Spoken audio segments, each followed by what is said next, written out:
મારું નામ વાળા ભરતસિંહ પોપટભા, પ્રદેશ પ્રમુખ, ખેડૂત કલ્યાણ સંગઠન.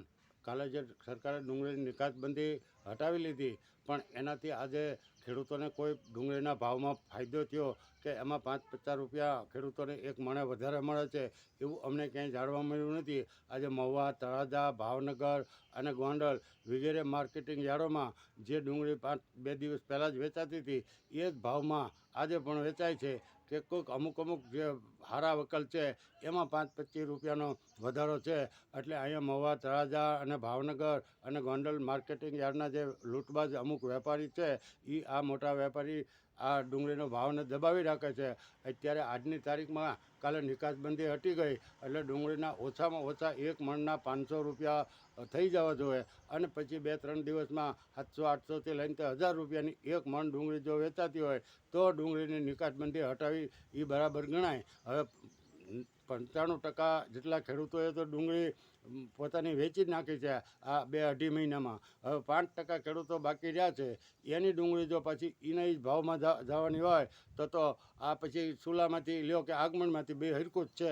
એટલે આમાં કોઈ ડુંગળીમાં ફાયદો થયો અને સરકારે જે આ નિકાસબંધી હટાવી છે એ તો એમ કે તબેલામાંથી ઘોડા છૂટી જાય અને પછી તબેલે તાળા માર્યા એટલે બહુ મોડું થઈ ગયેલું છે.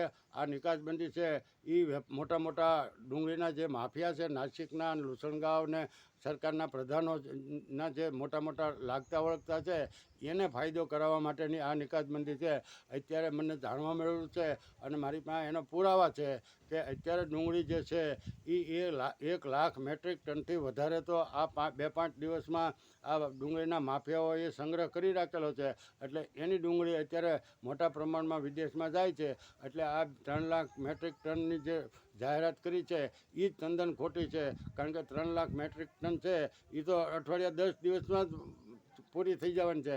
તો પછી બાકીની ડુંગળીનું શું થાય? એટલે આ 3 લાખ ને 5 લાખ ને 6 લાખ ને એ ફતવા જે સરકારના છે એ ફતવા સરકાર દૂર કરે અને કાયમી ધોરણે આ નિકાસબંધી હટાવી દે અને એક્સપોર્ટ જે કરે છે ડુંગળીના મોટા વેપારી એને એક્સપોર્ટ ડ્યુટી માફ કરી દે તો ડુંગળીના ભાવ 500-700 કે 1000 રૂપિયા ટૂંક સમયમાં થઈ જવાના છે. પણ સરકાર આવું કાંઈ કરવા માગતી નથી, ખેડૂત વિરોધી છે. આ તો માથે ચૂંટણી આવી અને ચૂંટણીલક્ષી નિર્ણય લેવાનો થયો અને એમાં આરોગ્ય મંત્રી મનસુખભાઈ માંડવિયા અને પરસોત્તમભાઈ રૂપાલાએ જે રાજ્યસભાના સાંસદ છે એને બેએ જે આમાં ભાગ લીધો અને અગત્ય એનું મુખ્ય કારણ એ છે કે આ વખતે મનસુખભાઈને ભાવનગર લોકસભા લડવાની છે અને રૂપાલાજીને પરસોત્તમભાઈને એટલે કે અમરેલી લોકસભા લડવાની છે. એટલે અહીંયા આવવા માટેથી અને આ મતદારોને ભોળવવાની એક વાત માટેથી પણ બેયને અમારી ખાતરી છે અને ચેલેન્જ સાથે કહીએ છીએ કે આ વખતે ચૂંટણીમાં તમારી ઉપર જોયા જેકી થઈ છે. તમે જ્યારે કલાકારોની જેમ વાતો કરો છો પરસોત્તમભાઈ રૂપાલાજી કે આ માના ખોળામાં બેહીને ટોકરી ન વાગે પણ તમારી છાતી માથે પગ દઈ અને શંખનાદ ચૂંટણીમાં કરવાનો છે. આ તમને અહીંથી જાહેર મોવાની માર્કેટમાંથી તમને જાહેર અમારું ચેલેન્જ છે કે આ વખતે ચૂંટણીમાં તમારે જેમ કરવું એમ કરી લેજો. બાકી એક વખત તમને હંફાવી દેવાના છે. અમે પાછા માના ખોળામાં બેહીને ઘંટડી વગાડીએ એ અમે ખેડૂત નથી. અમે તો ગમે એની છાતી માથે પગ ખેંચીને પાછા જીભડાઈ ખેંચી લઈએ. એટલે તમે ખેડૂતની વિરોધમાં નિર્ણય લેવાનું હવે બંધ કરો. મહેરબાની કરીને તમને અમે ચેતવણી આપીએ છીએ કે તમે ખેડૂતની તરફેણમાં નિર્ણય લ્યો તો જ તમારા જીતવાના. બાકી તમારા ધર્મના નામના જે હિન્દુ મુસલમાનના નામના ધતિંગ છે ને એની ઉપર પાણી ફેરવી દેવાના છીએ. એ પાછા અમે ખેડૂતના દીકરા છીએ. એટલે મહેરબાની કરીને તમે આ ડુંગળીની નિકાસબંધી અને કપાસનો જે ભાવ છે અત્યારે ખેડૂતોને 2,500થી રૂપિયા મળવા જ જોવે. તમે આયાત શામાંથી કરી? હવે એનો નિર્ણય તમે ત્યાં દિલ્હીમાં બેઠા 2 દિવસમાં લ્યો, નકર કપાસના ખેડૂતોને બધા ભેગા થઈને તમારી ઉપર જોયા જેકી કરશે.